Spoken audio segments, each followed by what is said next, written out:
Hello everyone, welcome to YouTube channel of Apni Kaksha. और आज हम करने वाले हैं class 10th geography second chapter, that is forest and wildlife resources. Geography के फर्स्ट चैप्टर में हमने पढ़ाई करी थी रिसोर्सेज और डेवलपमेंट के बारे में, जहाँ पर हर एक चीज़ जो हमारे सराउंडिंग्स में अवेलेबल होती है, अगर वो ह्यूमन नीड्स को सेटिस्फाई करे तो वो रिसोर्स होती है। And just like that the forest and wild life surrounding the human beings, it's very very important. तो इनके बचाव और इनकी देखरेख के बारे में हमें इस चैप्टर में आज पढ़ाई करनी है। सो अगर कंटेंट की बात करें तो इसका introduction, some types of flora and fauna, उसका conservation, types and distribution of wild life and forest, और उसका कम्युनिटी के द्वारा किया गया कंजर्वेशन हमें इस चैप्टर में आज कवर करना है। So let's just get started. अगर बात करें तो हमारा जो प्लैनेट है अर्थ, जिस पर सिर्फ लाइफ एग्जिस्ट करती है एज पर दी जियोलॉजिस्ट, ठीक है। तो अगर बात करें प्लैनेट्स की, तो million of other living beings starting from micro organism like bacteria, lichens, banyan tree, elephant and blue whales, सब लोग यहाँ पर बहुत ही एक रोल प्ले करते हैं और सब लोग मिल बांट के रह रहे हैं। और ये एंटायर हैबिटेट हम लोगों की बायोडाइवर्सिटी को काफ़ी ज़्यादा इमेंस भी बनाता है। We humans, along with all living organisms, form a complex web of ecological system in which we are not only a part but also very much dependent on this system of our own existence. हम लोग dependent है एक दूसरे पर. For example, plant and animals and microorganisms recreate the quality of air we breathe, यानी कि oxygen, the water we drink and the soil that produce our food, without which we cannot survive. Everything has a role play in our life. ये पूरा हम class 8 में पढ़ के आ चुके हैं. Its key role is also a very important factor. Primary producers, हम लोगों के जो लिविंग बींग्स पर डिपेंड करता है, वो फॉरेस्ट पर ही पड़ता है. सो अगर इतना ज़्यादा ज़रूरी है तो ये हमको फ्लोरा और फौना की फॉर्म में मिलता है. अगर हम अपने आसपास देखें तो हम लोगों को बहुत तरीके के एनिमल्स और प्लांट्स मिलेंगे, बहुत ही यूनिक भी बहुत बार होते हैं, जिससे हमें ये पता चलता है कि इंडिया तो इस कंडीशन में सबसे रिचेस्ट है और यहाँ पर तो इतनी ज़्यादा बायोडाइवर्सिटी मिलती है कि बहुत ही ज़्यादा वैरायटी ऑफ स्पीसीज हमको देखने को मिल जाते हैं. और ये पॉसिबली ट्वाइस और thrice the number of yet to be discovered, और जितना भी हमें पता है उसका सिर्फ 1 या 2 ही गुना है, बल्कि अभी अभी और ज़्यादा चीज़ें डिस्कवर करना है. ये सारी चीज़ें हम ऑलरेडी प्रीवियस चैप्टर में पढ़ चुके हैं और रिसोर्सेज की अपनी डेली लाइफ में इंपॉर्टेंस को जानते हैं. डाइवर्स फ्लोरा और fauna are so well integrated in life that we take these for granted. और इतनी ज़्यादा इंटीग्रेटेड है, इतनी ज़्यादा मिलती है, तो हमें ज़्यादा फ़र्क नहीं पड़ता, बल्कि हमें फ़र्क पड़ना चाहिए. बट लेटली बहुत ज़्यादा इनसेंसिटिविटी हम लोग इन्वायरमेंट को दिखा रहे हैं, जिसकी वजह से इन्वायरमेंट कंडीशन बहुत ज़्यादा डिग्रेड हो रही हैं. तो अभी टाइम आ गया है इसकी कंजर्वेशन करने का. सो कुछ स्टेप्स हम लोग यहाँ आज की क्लास में पढ़ने वाले हैं related to conservation of forest and wildlife in India. तो अगर हम देखें बैकग्राउंड में जाके, तो कंजर्वेशन जो था हमारा किस चीज़ का, वाइल्ड लाइफ पॉपुलेशन का, और forestry has become essential. Because ये क्यों हो रहा है कि हम लोग अपनी इकोलॉजिकल डाइवर्सिटी को बिल्कुल भी सपोर्ट नहीं कर रहे हैं, बल्कि मैम हमारी लाइफ उसी पर डिपेंड करती है. जैसे कि वाटर, एयर एंड सॉइल, जितना अच्छा हमारा वाटर, एयर और सॉइल होगा उतनी अच्छी ह्यूमन लाइफ होगी. और ये तीनों ही चीज़ें फ्लोरा और फौना पर डेफिनेटली मैटर करते हैं. फॉर एग्जाम्पल, अगर हम यहाँ पर सॉइल एरोजन का एग्जाम्पल्स लें, तो सॉइल क्या करती है, जहाँ पर पेड़ होते हैं वहाँ पर सॉइल बहुत अच्छे से होल्ड करके रहती है, ठीक है. तो बेसिकली क्या होता है कि प्लांट्स जो होते हैं वो सॉइल को बहुत अच्छे से होल्ड करके रखते हैं और बहुत ही कम सॉइल इरोजन होती है. बट अगर हम जंगल को ही काट देंगे तो क्या होगा, वो सॉइल एकदम इरोड हो जाएगी और वहाँ पर वेजिटेशन, क्या वहाँ पर तो एग्रीकल्चर करना भी पॉसिबल नहीं है. जिसकी वजह से अगर हम जंगल काटेंगे तो फ्लोरा का भी बहुत ज़्यादा डिप्लेशन होगा, as well as the fauna, जो एनिमल्स वहाँ पर रह रहे वो भी डिस्प्लेस हो जाएंगे. और बहुत सारी जो जेनेटिक डाइवर्सिटी मिलती है प्लांट्स और एनिमल्स की, वो बहुत ज़्यादा क्या हो जाएगी, स्लो हो जाएगी. और आज भी हम लोग एग्रीकल्चर में डिपेंडेंट है ट्रेडिशनल क्रॉप्स पे. Fisheries too are heavily dependent on the maintenance और इक्वेटिक बायोडाइवर्सिटी, और अभी भी हम लोग बहुत ही पीछे हैं कंजर्वेशन में. तो बेसिकली जब हम लोगों को प्रॉब्लम थी तो सॉल्यूशन भी ढूंढना था. 1960-70s में कंजर्वेटिव ने डिमांड करा national wildlife protection programme बनाने का, और उन्होंने एक नया कानून बनाया, Indian wildlife protection act, that was implemented in 1972. बहुत सारे वेरियस प्रोविजंस इस पूरी की पूरी जो हैं कमीशन में, इस एक्ट में थे, जो कि हमारे हैबिटेट को प्रोटेक्ट करने का प्रॉमिस करती थी. And all India list of protected species इसमें पब्लिश करी गई, कौन कौन सी जो चीज़ें हैं। बहुत सारा इस प्रोग्राम का प्रोटेक्ट रिमेनिंग पॉपुलेशन को इंडेंजर्ड से बचाना था, हंटिंग एंड जो है गैदरिंग को यहाँ पर बैन करना था, लीगल प्रोटेक्शन देना था कुछ हैबिटेट्स को, और बहुत सारे रिस्ट्रिक्टिंग ट्रेड पर यहाँ पर रिस्ट्रिक्शन लगाना था। जो वाइल्ड लाइफ से रिलेटेड ट्रेड होती थी, जो एनिमल्स का यहाँ पर हंटिंग जो है बैनिंग, वो बैन कर दिया गया। Subsequently central and many state government establish national park and wildlife century. देखते हुए कि बहुत ज़्यादा डिप्लीशन हो रहा है, चीज़ों की समाप्ति हो रही, तो बहुत सारी जो राज्य सरकार थी उन्होंने भी बहुत सारे एक्शंस यहाँ पर लिए, जिसके लिए बहुत सारी national parks and wild life sanctuaries बनाई गई। The central government also announce several project for protecting specific animals, और सेंट्रल गवर्नमेंट ने कुछ स्पेशल एनिमल जिनकी पॉपुलेशन बहुत ही थ्रेटनिंग थी, कम हो रही थी, उनके लिए स्पेशल प्रोविजंस बनाए, जैसे कि for example tiger, one horn rhinoceros, Kashmiri Stag, ठीक है, 3 टाइप ऑफ क्रोकोडाइल्स, और सॉल्ट वाटर क्रोकोडाइल, घड़ियाल, Asiatic lion and others. The Indian elephant, black bug, the Indian great bustard and snow leopards वगैरह के लिए बच्चा लोग क्या है, बहुत ज़्यादा प्रोटेक्शन दी गई, ताकि इन लोगों की जो पॉपुलेशन है बहुत ज़्यादा डिप्लीट ना हो जाए। और ऐसे एरियाज में हंटिंग और ट्रेडिंग को बिल्कुल ही ज़्यादा बैन कर दिया गया। और ऐसा ही एक प्रोजेक्ट जो कि हमें पढ़ना है, दैट इज टाइगर प्रोजेक्ट। ये बहुत इंपॉर्टेंट टाइगर प्रोजेक्ट है, इसके बारे में सीबीएसई बहुत बार क्वेश्चन पूछ लेता है। सो अगर देखें तो टाइगर इज वन ऑफ की wild life species in the funnel web. 1973 में अथॉरिटीज ने देखा कि टाइगर की पॉपुलेशन बहुत कम हो गई है, ठीक है, जो कि ओनली 1827 बची थी 55,000 में से। इसके पीछे ब्रिटिशर्स का भी बहुत बड़ा हाथ था, इंडियंस का इतना भी बड़ा नहीं था जितना ब्रिटिशर्स का था। Anyways, the major threat to tiger population are numerous, such as poaching for trade, shrinking habitat, depletion of prey based species, growing human population, ठीक है। सो बेसिकली क्या है कि जो बड़ा एनिमल है वो छोटे एनिमल पर डिपेंड है, जो छोटा एनिमल है वो उससे छोटे एनिमल पर डिपेंड है, और this is a very ever on going procedure, जो कि हमें साइकिल फूड चेन फॉलो करनी होती है। जब फूड चेन फॉलो नहीं होगी तो ऑब्वियसली सारे के सारे एनिमल्स भुखमरी से मरने लगेंगे।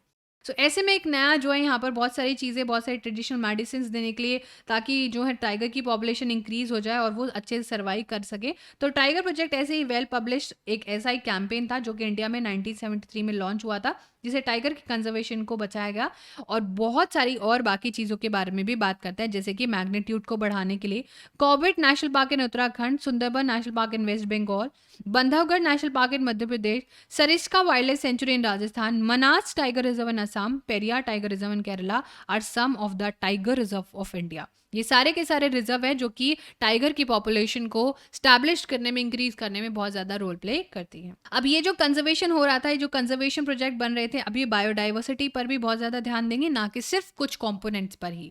जैसे कि अभी हमने देखा कि टाइगर की पॉपुलेशन एक्सट्रीमली कम हो गई थी, तो उसमें बहुत ज्यादा एम्फेसाइज करा गया। तो अब ये जो कंजर्वेशन प्रोग्राम होंगी बहुत ज्यादा ध्यान देंगे बाकी और चीजों पर भी।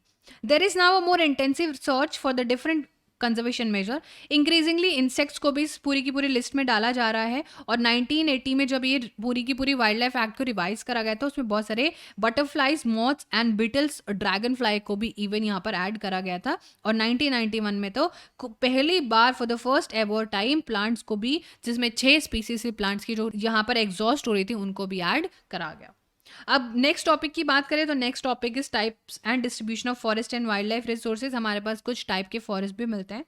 अगर हम कंजर्वेशन की बात करें तो ऐसा नहीं कि इंडिया ने अभी ज़्यादा शुरू करा है, रेदर बहुत डिफिकल्ट है मैनेज करना, कंट्रोल करना, रेगुलेट करना, क्योंकि आप एनिमल्स को इतना ज़्यादा कंट्रोल नहीं कर सकते हो, ठीक है। फिर भी लोग इलीगल तरीके से कुछ ना कुछ करने को रेडी हो जाते हैं। इंडिया में उसको बहुत सारा फॉरेस्ट और वाइल्ड लाइफ इतना ज़्यादा जो है ज़्यादातर गवर्नमेंट के ज़्यादा ही द्वारा ओन करा जाता है, फॉरेस्ट डिपार्टमेंट उसको ओन करता है। और कुछ क्लासिफिकेशन जो कि हमें यहाँ पर देखने को मिलेगी, सबसे पहले है reserve forest, then we protected forest and then we have unclassed forest. अगर हम यहाँ पर कॉम्पोजिशन की बात करें तो रिजर्व फॉरेस्ट क्या है, हमारे पास जितना भी फॉरेस्ट लैंड अवेलेबल है उसका more than half of the total forest land has been declared at reserve.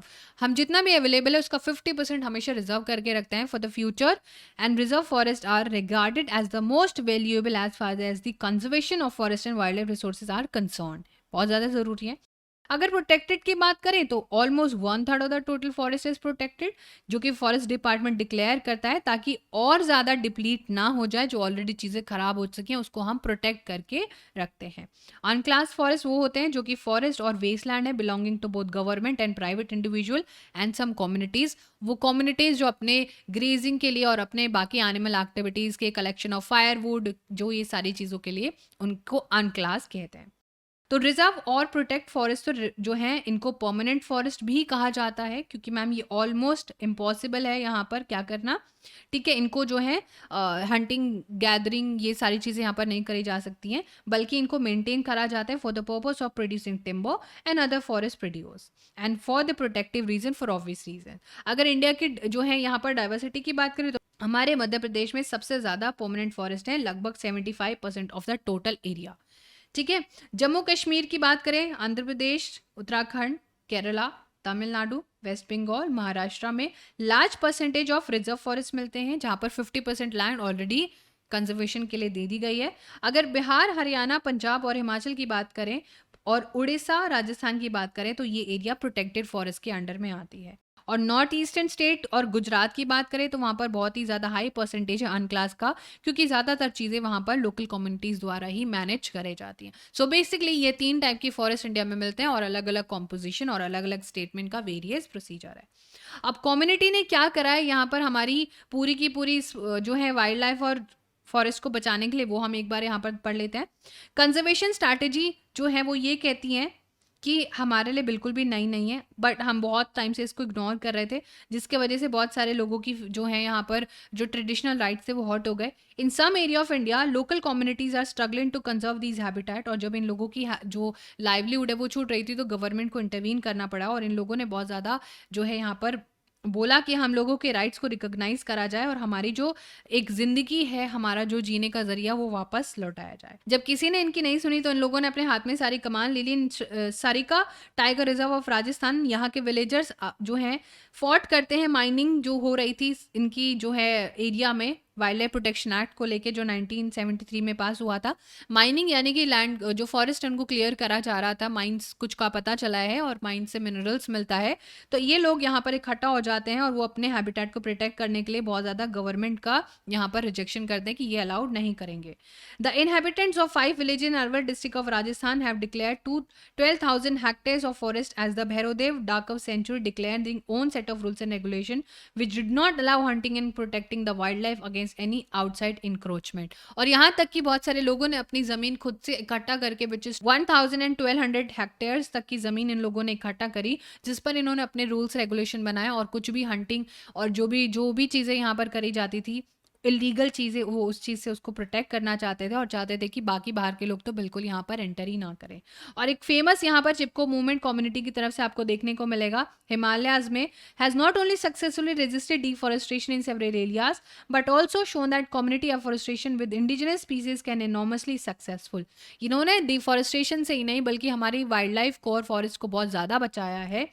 ये चिपको मूवमेंट में लोग क्या करते थे, ट्री को हक कर लेते थे, क्योंकि वहाँ पर जो है सरकार पेड़ काटना चाहती थी, उनको कंस्ट्रक्शन के लिए बहुत सारे पेड़ चाहिए होते थे, और जो है डेवलपमेंट के लिए वो जगह को, लैंड को क्लियर करना चाहती थी, तो जहाँ जो हिमालयस की विमेन थी वो पेड़ को जाके हक कर लेती थी, so that the government officials are not able to cut the trees. और बहुत सारे ऐसे ट्रेडिशनल मेथड्स वो जो है लोग ट्राई करते हैं, इकोलॉजिकल फार्मिंग्स बहुत ज़्यादा अब होती है।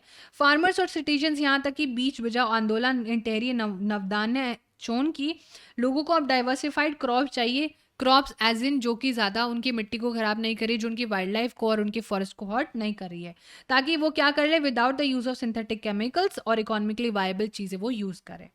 और यहाँ तक कि इंडिया ने एक जॉइंट फॉरेस्ट मैनेजमेंट प्रोग्राम भी यहाँ पर फिनिश किया था, furnishes a good example for involving a local community in the management. और इन्होंने जॉइंट फॉरेस्ट मैनेजमेंट यानी कि पब्लिक और गवर्नमेंट ने मिलकर बहुत सारे प्रोग्राम्स लॉन्च करे थे। ये CBSE का बहुत रिपीटेड क्वेश्चन है, ताकि क्या हो सके, बहुत सारे एक्शंस यहाँ पर लिए जा सके। इंडिया में जो है ऐसे फॉरेस्ट और ऐसी सोसाइटी बहुत सारे प्रोग्राम्स फॉर्मल एग्जिस्टेंस कर रहे हैं 1998 से, जब उड़ीसा में पास हुआ था first resolution for joint forest management, FJFM भी इसको शॉर्ट फॉर्म में कह सकते हो।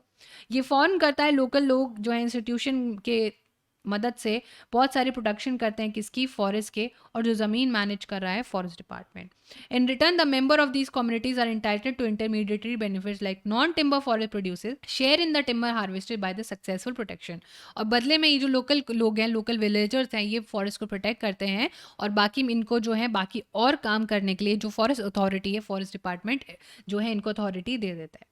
The clear lesson from the dynamics of environmental destruction and reconstruction in India is that local communities everywhere have to be involved in some kind of natural resource management. और हमने अभी तक देखा कि जैसे कि हमारे फॉरेस्ट और वाइल्ड लाइफ भी बहुत ही ज़्यादा लिमिटेड है और जिस स्पेस पर ह्यूमन ग्रोथ हो रही है, ह्यूमन डेवलपमेंट हो रहा है, उस हिसाब से बहुत ज़्यादा डिप्लीशन हमारी वाइल्ड लाइफ और फॉरेस्ट का हो रहा है. तो बहुत ज़्यादा ज़रूरी है इस इन्वायरमेंटल डिस्ट्रक्शन एंड रिकंस्ट्रक्शन में लोकल कम्युनिटीज़ बहुत ज़्यादा पावरफुली रोल प्ले करें. But there is still a long way to go before local communities are at centre stage in decision making. But अभी भी हम लोग बहुत पीछे हैं कि हम लोग सच में बहुत बड़ा डिसीजन मेकिंग यहाँ पर कर पाएं. एक्सेप्ट ओनली दोज इकोनॉमिक और development activities that are people centric, environment friendly and economically rewarding. तो हमें कुछ ऐसी चीज़ें करनी है जो क्या हो, जो इकोनॉमिक एक्टिविटी इको फ्रेंडली हो और बहुत ही ज़्यादा इकोनॉमिकली रिवॉर्डिंग हो. For example we have to focus upon the certain factors जो हमारे फॉरेस्ट एंड वाइल्ड लाइफ को बहुत ज़्यादा सपोर्ट करे. और यहीं पर हमारा चैप्टर फिनिश भी हो जाता है. So I hope that everything is crystal clear to you. बहुत सारी आसानी से आपको कंसेप्ट जो हैं वो समझ आए होंगे. So thank you for staying tune till here. So अब मिलते हैं नेक्स्ट क्लास में. Thank you so much everyone. Bye bye, take care.